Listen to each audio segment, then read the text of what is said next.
Can you hear me? I can hear you, and you sound like you're coming through loud and clear. So Perfect. I'm gonna put you on stream. Hopefully this works. All right, let me see. Check it out. Check it There out. we go with your fancy graphics. We have the technology. We have the technologies. This is incredible. I am so heckin' excited to have you here. Thank you. Well, As you can I'm see. excited to be here. Well, geez Louise, dude. Oh my gosh. This Oh, wait, is wait, so wait, fancy. Hold on. I What's have up? to get my streaming hat. Get your streaming hat, your cowboy hat. Yeehaw. That's what I'm talking about. Bro, this is why you're the CEO. That's incredible. Great idea. So I'm going to go ahead and I'm going to ask you a question first, because I think this would be a good introductory question for this stream and for this nonsense. I have like 4 or 5 questions for you. Right. I didn't overload you. Don't worry. My first question, though, is I would really love a personal account of how you got your new gig at Twitch. Can you tell me a little bit about that and how you found this position? Yep. Yeah, well, and how I ended up at Twitch. So, my professional and for your community that may not be, aware of this story, from a career perspective, I've mostly been in the tech space. I have a PhD in computer science. I worked at NASA. I worked at Google. I worked at a startup next door. But before that, I actually undergrad. I was a theater major with computer science, and also did a lot of theater in high school, and would sing and stuff like that. And so I ended up at Twitch after my last gig. I took some time off, and then I was running product and engineering at Twitch. And then over time, I took over. I was responsible for most of the company. So, my responsibility was already responsible for a lion's share of Twitch, but we had Emmett, who is the founder CEO, and then he decided to move on. And so it was at that point, it was a sort of natural transition because I was, most of the company was reporting to me, and I worked closely with Emmett before then. But one thing that I often say, it's been really fun, and I didn't think, for me, the title CEO isn't something I got caught up in. Yeah. And it is very interesting. It's only subsequently that I realize how much the title matters. If you say, "Oh, the president of Twitch dropped in on my stream," it's like, "President of Twitch, what does he do?" I don't huh? What's that? The CEO of Twitch, like, "Oh, that's cool." Yeah. Well, and also you get the internet memes where, and somebody in the chat will say, "This is the CEO of, this is the CEO of," and they'll make fun of things and say that somebody is an expert in something. So it's also kind of like a perfect internet meme as well. So yes. So it does hold a lot more weight than we really think, but it's really cool to know your background and know that you do have a theater background, you do have a musical background, and you already were kind of in that space and had, one foot already in the Twitch verse, Yeah. That's really neat. I heard you sing Angel from Montgomery at TwitchCon in Paris, and I love that song so much. And I know about it because of Bonnie Raitt. I love Bonnie Raitt. I wanted to sing you my version of it, my Bonnie Raitt version of it. And then I'd love to have you sing a song for me. I'll give your chat a few options. Yeah. And then we will figure out what song I sing. Oh, I heckin' love that. So we'll put up a poll and we'll give some options. But I'm going to go ahead and sing you a song, and then I'm going to have you sing me a song. Does that sound good? All right. Let's go. I am an old woman named after my mother. My old man is another child is grown old. If dreams were thunder and lightning was desire, this old house would have burned down a long time ago. Make me an angel that flies from Montgomery. Make me a poster of an old rodeo.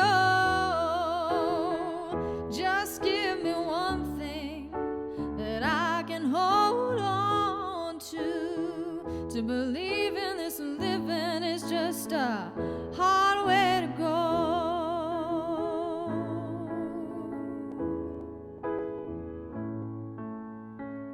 when I was a young girl, well, I had me a cowboy. He wasn't much to look at, just a free rambling man. But that was a long time, and no matter how hard I try, these years just flow by like a broken down dam. Make me an angel that flies from Montgomery. Make me a poster of an old rodeo. Just give me one thing that I can hold on to believe in this living is just a hard way to go.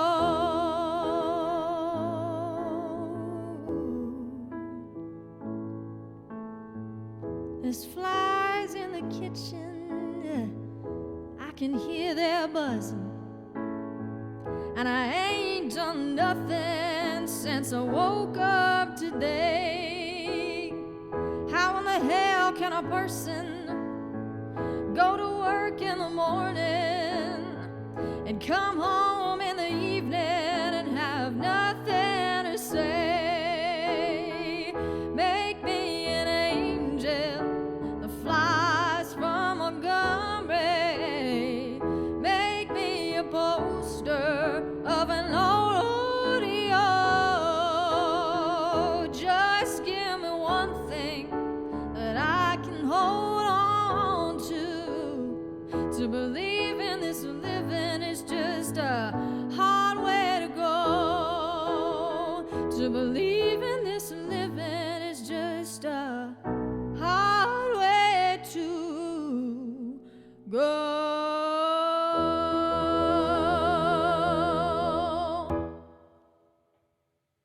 I just want to sing that for you, man. I love that piece, and I'm so glad you sang that in Paris. It was so cool, so heckin' cool to hear you sing it. It really is a fun piece. It's funny. There's these fun pieces like that do get oversung a lot. A friend of mine, when I was doing an open mic, says, "No, everyone sings Angel from Montgomery." I said, "Yeah, but there's a good reason for that, so that's okay." Here on my stream, I do a lot of stuff that's overdone. I do Hotel California. I do all of the cheesy stuff, and it's because people love it for a reason. And just because you think it's overplayed doesn't mean that you shouldn't imbibe in something that makes other people have joy.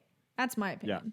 Yeah, well, especially as you're performing, it's kind of like there are those artists that, they had a great first 2 or 3 albums, and then you go see them, and they're like, "No, I'm only going to play my new stuff." And it's like, I respect the fact that you're writing new stuff, but like nobody bought that recent album, okay? And everybody's here. Everybody's here because they love it, and I like that. When that's one thing that is transitioned. Where now, these kind of older artists doing tours have become so big. They know it's like, no, Elton John and Billy Joel are going to tour, and they're going to play their hits, and everyone's going to show up for it. And there's a reason for that, because there's something about hearing a song that you know. If it works, it works. And if the formula works, then that's great. And if musicians can make money off of that same formula, who are we to hate on that? Yep. And I will say, I have to give my excuse now. Last night, my voice was totally giving out when I was streaming. No! I think it's okay right now. I haven't had much time to warm up, but I think I tried at one point. I was like, oh no, is my voice going to be gone this morning? But I'll schlep through things. Okay, you got it. I think I'll do Diamonds and Gasoline, which is one of their great song title. I love that. And I'm seeing chat, so if you see it, I'll try to adjust during the song. Okay.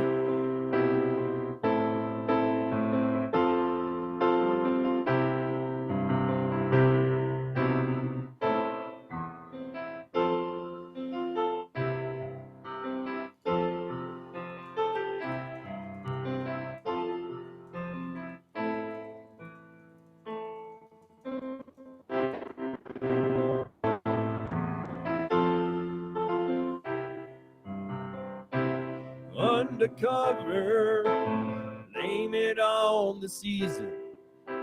It ain't no kind of reason, baby, why I come and go. I had a lover treason. You can ask her if it's pleasing. You can ask the wind to blow. And I would buy for you a diamond or myself some gasoline. And I can't afford you, darling, and I can't afford to dream. Is it time I should be moving? Is it time I settle down? I sit still, or will I feel the wheels are spinning round?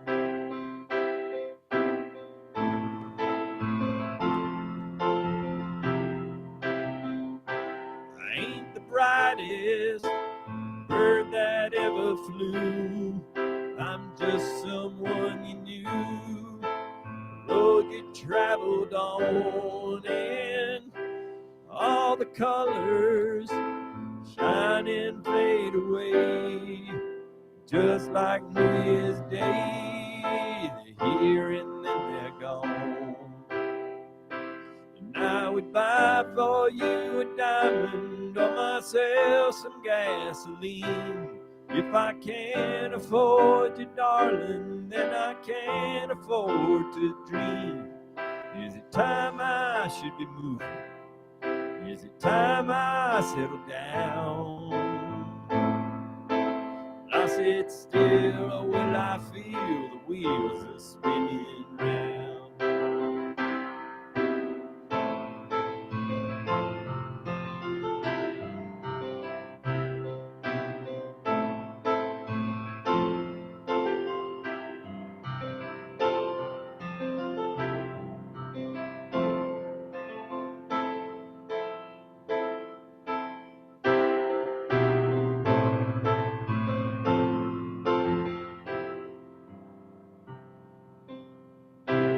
Lord, I love you. Wish you only knew. Wish you had a clue. Wish you had a clue, you know. But I'm stuck here in Tulsa with Oklahoma blues. In a pair of concrete shoes, you got me sinking pretty low. And I would buy for you a diamond or myself some gasoline. If I can't afford you, darling, then I can't afford to dream. Is it time I should be moving? Is it time I settle down? I sit still, or will I feel the wheels are spinning round? The wheels are spinning round. The wheels are spinning round.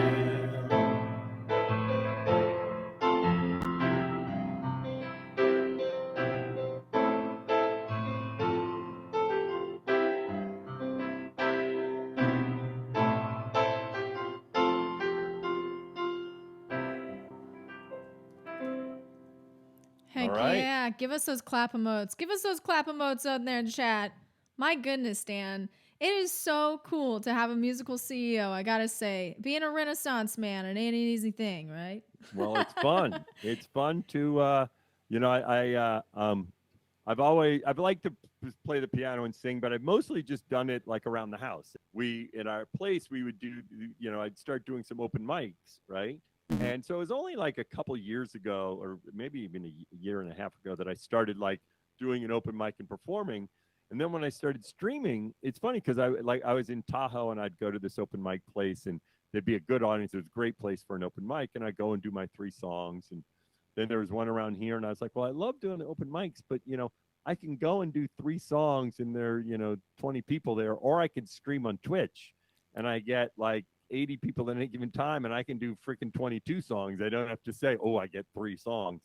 So it really is lots of fun to stream on Twitch and to be able to, have people listen and enjoy it. Oh, yeah. I'm going to have to restart my sound. 1 second. So sorry about that. Yeah. Tech gremlins. Sometimes I'll have some robots that come and infiltrate the stream. We love them. We love them and we hate them. Sometimes they have commentary on what we have to say. So, every once in a while they pop in. Sometimes they don't for whatever reason, they don't like what we're doing, Yeah. So I do Very have opinionated. I do have another question for you. If you're okay with asking me another one before we get into some music. So I have to ask this as an ambassador of the internet. We like to affectionately refer to him as Daddy Bezos. What is your impression of Daddy Bezos? So look, I've been in. Let's see. I've probably been in what 3 or 4 meetings with Jeff, right? And I think it is so often that we like to create these caricatures of leaders based upon our own biases about the company and about our political beliefs and all that, right? And sometimes we glorify these leaders and we make them out to be much more than they actually are.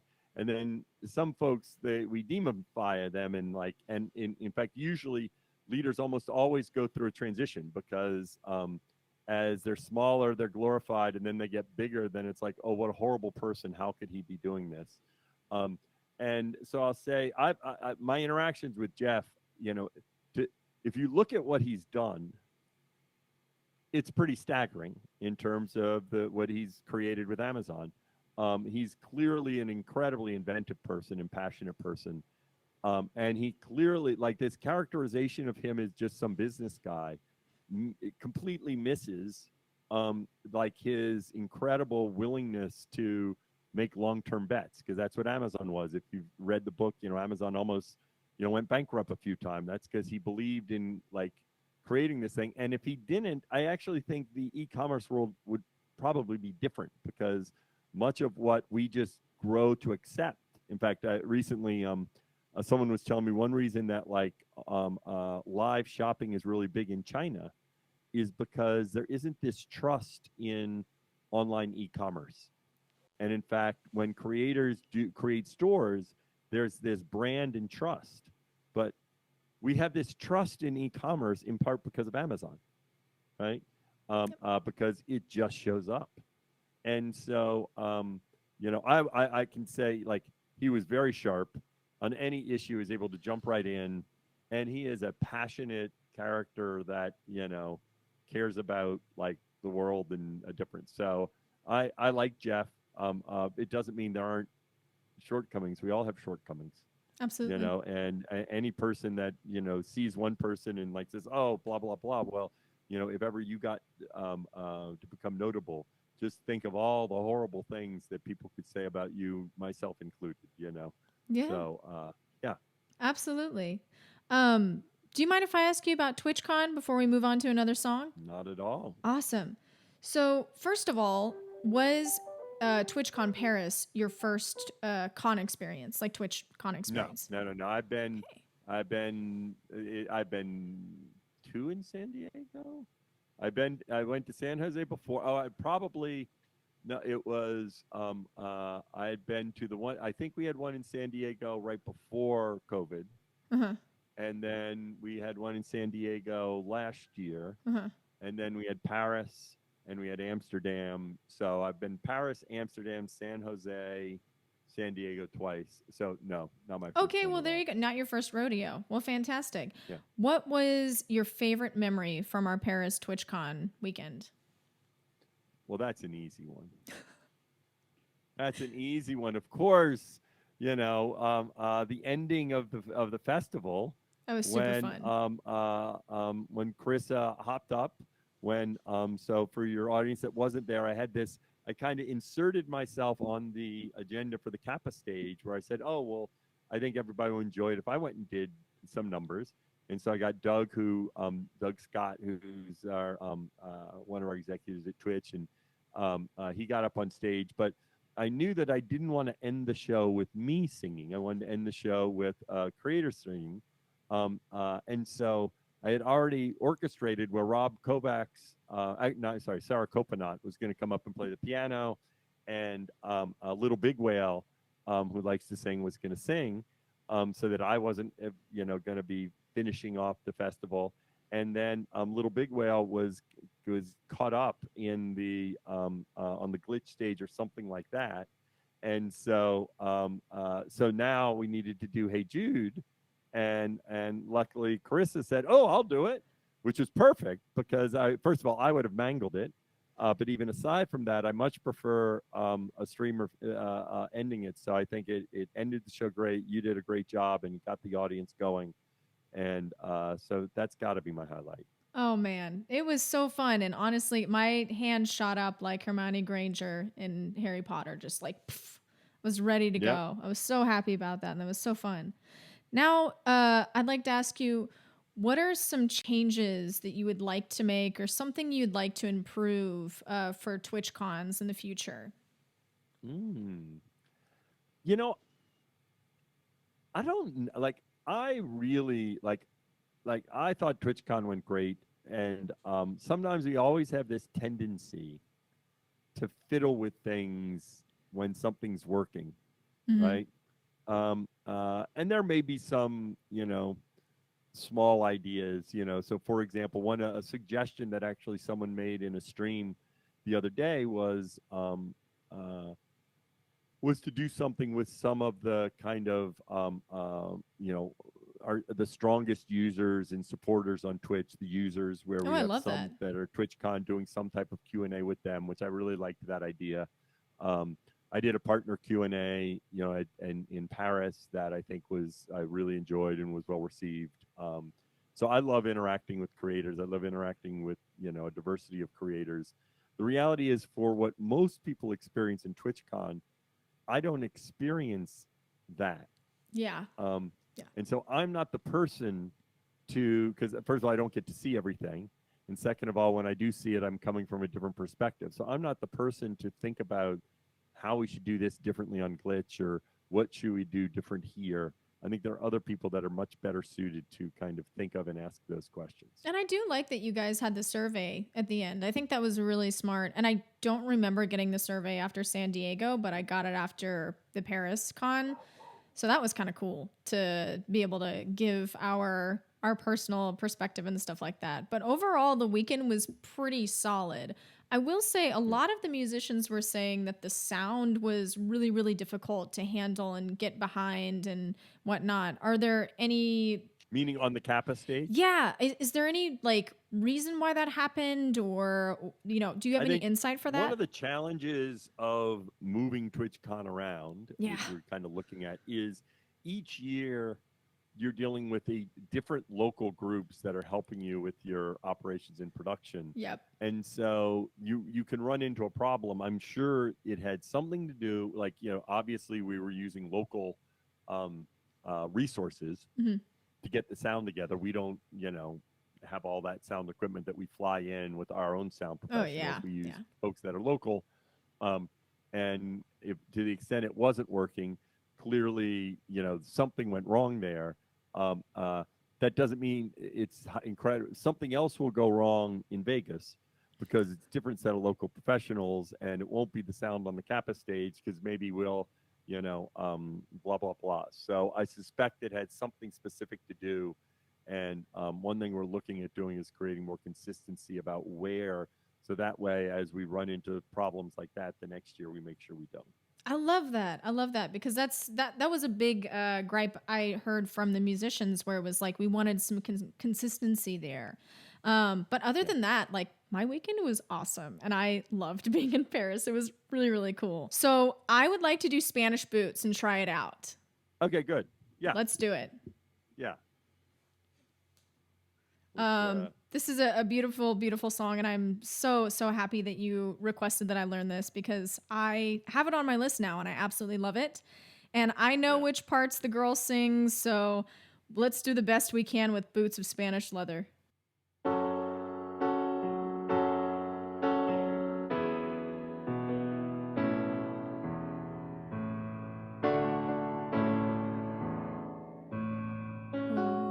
Sailing away, my own true love. Oh, I'm sailing away in the morning. Is there something I can send you from across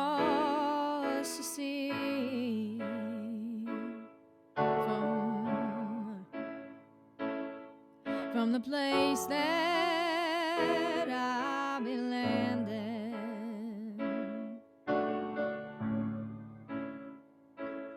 No, there's nothing you can send me, my own true love.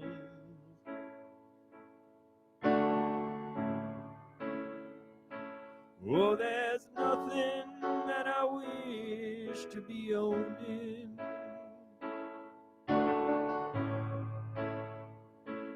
Just to carry yourself back to me unspoiled.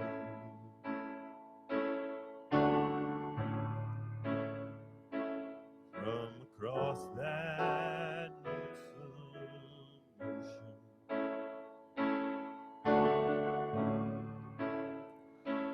Oh, I just thought you might want something fine,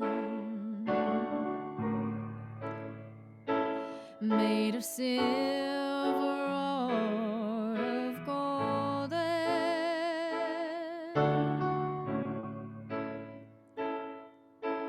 either from the mountains of Madrid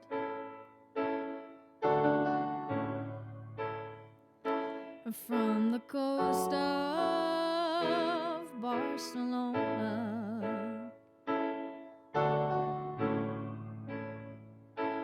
But if I had the stars from the darkest night,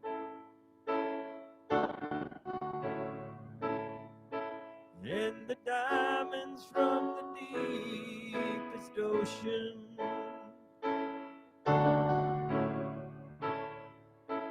I'd forsake them all for your sweet kiss.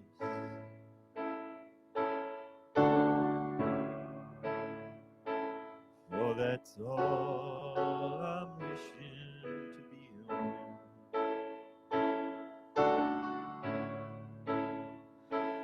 Oh, I might be gone a long, long time,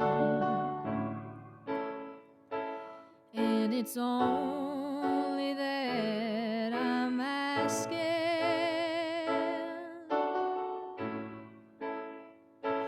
is there something I can send you to remember me by, to make your time more easy passing?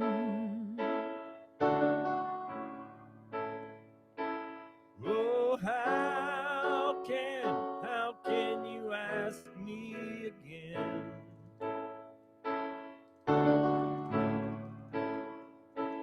For it only brings me sorrow.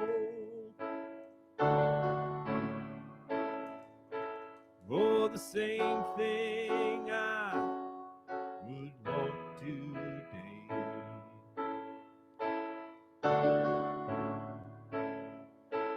I would want again tomorrow.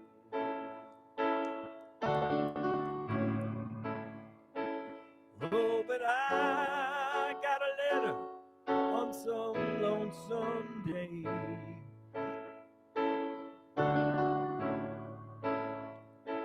It was from her ship a sailing,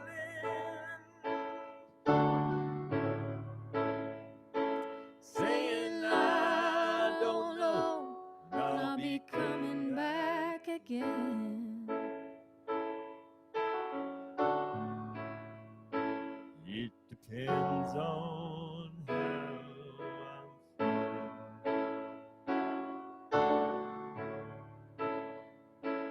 Oh, if you, my love, must think that away, oh, I'm sure your mind is a roaming, and I'm sure your thoughts are not with me.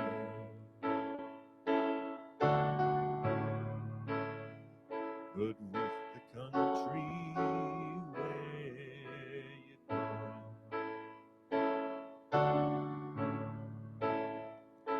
Whoa, take heed from that western wind.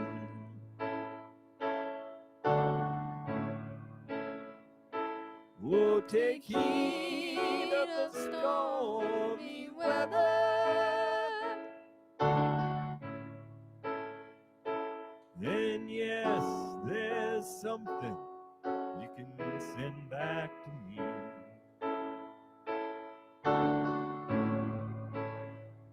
Spanish boots of Spanish leather.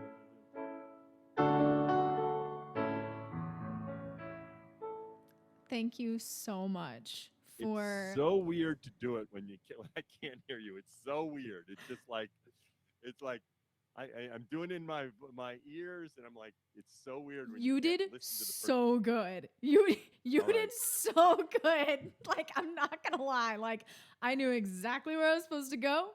You did amazing. I got one more minute of yours, and I'm gonna ask you one last question. Are there any plans to assist musicians and artists on Twitch in enhancing their visibility and presence? Yeah, so really, we have not, like, the truth is, we don't, unfortunately, we don't have that ability. We've featured a lot of musicians. In fact, actually, over the last year and a half, a significant portion of the carousel has been dedicated to musicians. I've seen that. That has not caused necessarily, because the carousel doesn't drive like long-term sustained, usage and that sort of thing. And for me, I think the biggest thing we need to do collectively is, and I think one of the challenges in the past was, I don't think the right, like pathway for music with Twitch is, let's get established artists because that's how music is going to grow on Twitch, or outside lands or something like that, because that's not what is the magic of Twitch. Things take their time to grow on Twitch, and what we need to do is we have more of an effort now to figure out how can we help people bring over audience. I think collaboration. If we take guest star, I'm a big believer that music is an inherently collaborative art, and collaboration is the foundation of how people grow on Twitch. And so, unfortunately, us like putting stuff on the front page, that doesn't actually drive. It's getting more people in the communities and spending time in the communities. So, guest star for me is like an investment in music, because it's not just about singing songs. It's about, doing stuff with other musicians. I think one of the challenges is it's hard to sit there and perform for 4 hours. But if you have somebody that's performing with you, right, where you do a song, in other words, then yeah, I can perform for 4 hours because I get to rest my voice, Yep. So for me, I think that is the foundation of how we get it to grow, is just more organic rather than, getting people from other platforms and getting the actual widgets that you're wanting to push that are collaborative. I'm gonna let you go because I know I'm 2 minutes over, but I really, really appreciate your time today. It's been great. I really appreciate it. Thanks to y'all for being here. Thank you guys so much. Thank you. I'm gonna let you go. Bye-bye, Charissa. Bye-bye. Thank you.